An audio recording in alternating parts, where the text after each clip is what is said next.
Hi everyone! I've rewatched episode 66 many times and realized that I left out a lot of important things in the last analysis.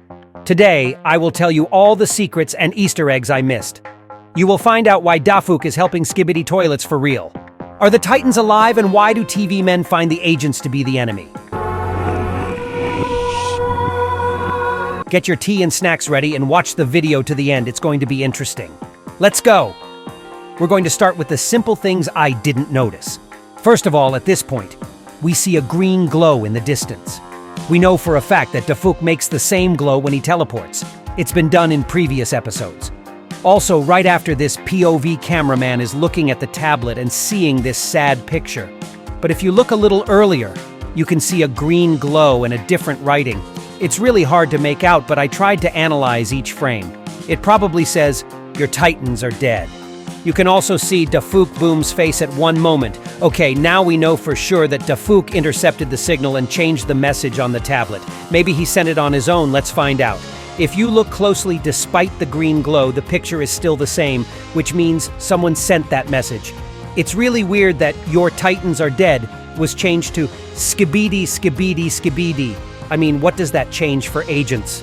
Such a caption might let the agents know that the Skibidi have taken over their communications and are now sending messages to the entire alliance. But again, it seems very illogical and pointless. But I think that Dafuq is helping the agents, because if they didn't run to attack, then very soon the Skibidi scientist squad would have teleported right behind them. It turns out that Dafuq saved the agents and helped them capture the Skibidi base for a while. Also note that at the end of episode 65, all the Skibidi started running or flying away, and the scientist teleported away. He's probably the only one with that ability, but we know that if TV men touch someone, they teleport the other person along with them. That's most likely what the scientist can do.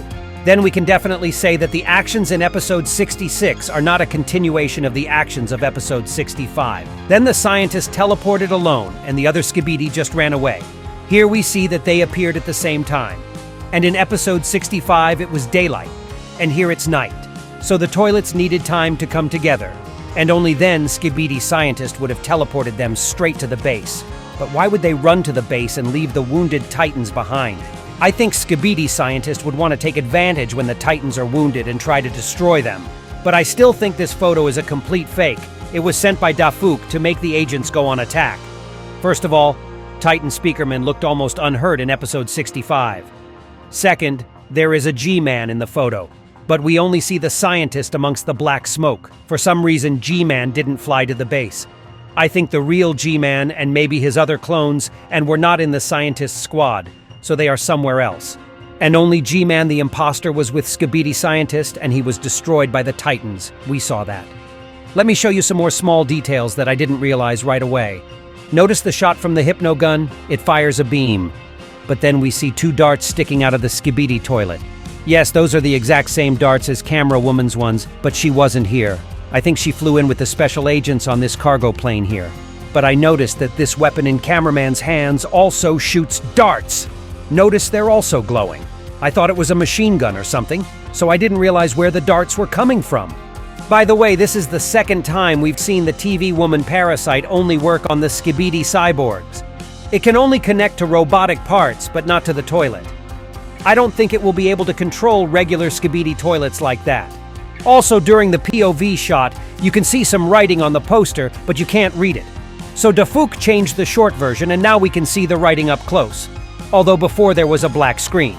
It says, "Real threat." I have a few possibilities as to who this could be referring to. First, we saw Dafuq place the trap writing, and there was a trap for the Titans in the next episode.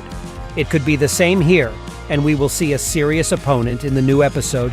Maybe it will be a Skibidi scientist, or maybe a real G-Man who has been upgraded as hell. But think back to episode 52. We saw the writing, "The real enemy is," which hinted that we don't know who the enemy might be. But next to the writing, there was only a secret agent and Titan cameraman. It's unlikely that Titan would be an enemy to the Alliance, although if the photo is real and he was infected, it's possible. But what about the secret agent? It could be Male 07 or any other entity, but what if it's Dafuq? On the same screen, we see Dafuq's face at the end. What if this is a continuation of the message and he is the real threat? Also below the writing, there is some kind of circle or pointer, I can't figure it out. But right under that message, a big TV man appears with a container. Yes, it all looks like he wants to help. But should we believe it?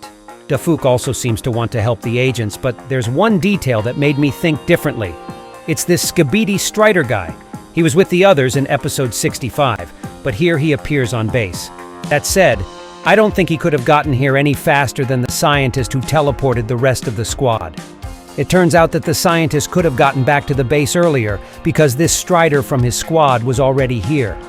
He was just waiting for some reason. So the scientist could have attacked the agents from behind and destroyed them, but he didn't do it and waited. So Dafuq had the agents attack the base so they'd be trapped in there. Now when they're inside, they're surrounded by a squad of scientists and there's nothing for them to do. But then TV men shows up just like by accident and rescue them. Yeah, I'm pretty sure Dafuq did something to make the agents run to attack. See how weird their heads are shaking, like they're being controlled. Or like someone turned on rage and berserk mode. That's the name of the first part of the shorts video, by the way. I don't understand why they dropped the weapon. It could have helped them capture the base.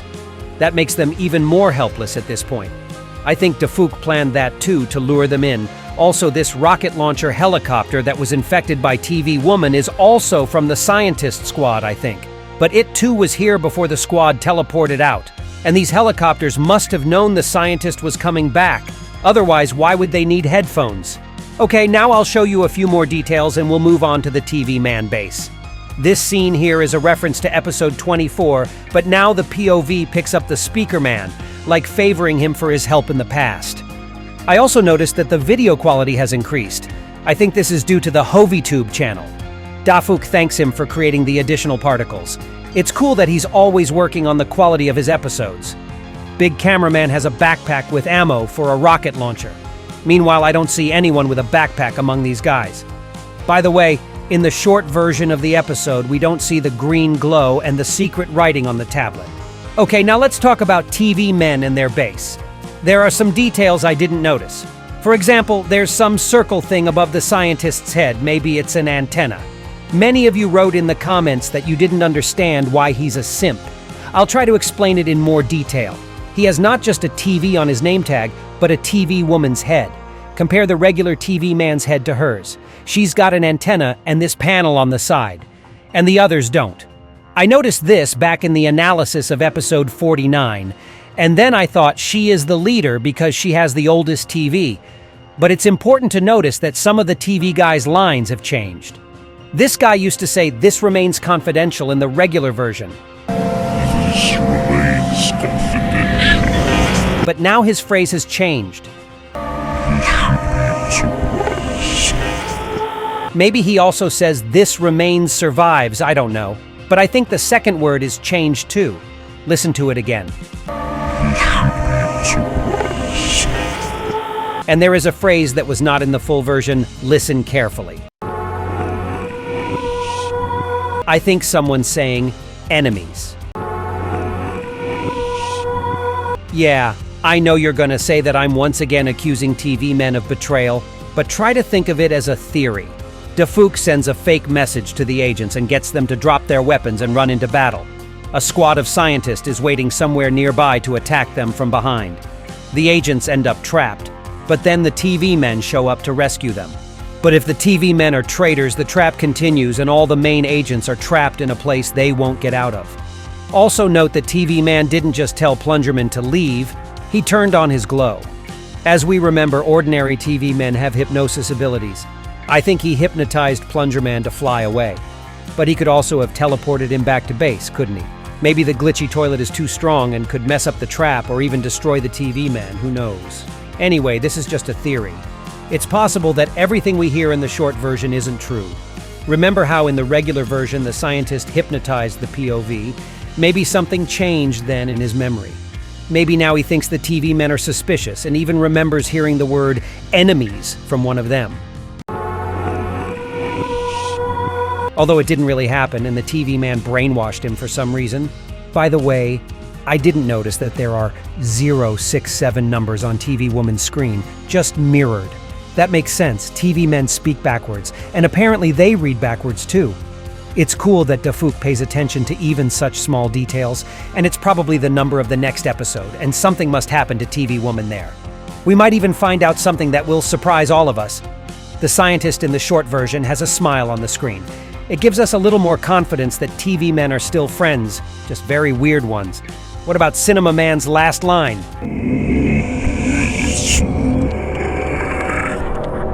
Everyone's heard different words there, but I sped up that moment and now I can hear "World is mine." And yeah, it's totally crazy, but it seems like we're about to see something unpredictable. If suddenly the TV men become the enemy and try to destroy the main agents, the Alliance is doomed to defeat. But wait, there's still Simp, Plungerman, and the cyborg scientist. Maybe they can do something to save them. It'll be a sick if Simp eventually destroys TV Woman and shows everyone that self-esteem is more important than anything else. I look forward to seeing you on my Instagram and Discord. Watch also my other videos. There are a lot of interesting things. Subscribe to the channel, put a like, and write your theories in the comments. And that was me, ISOTOILET. See ya!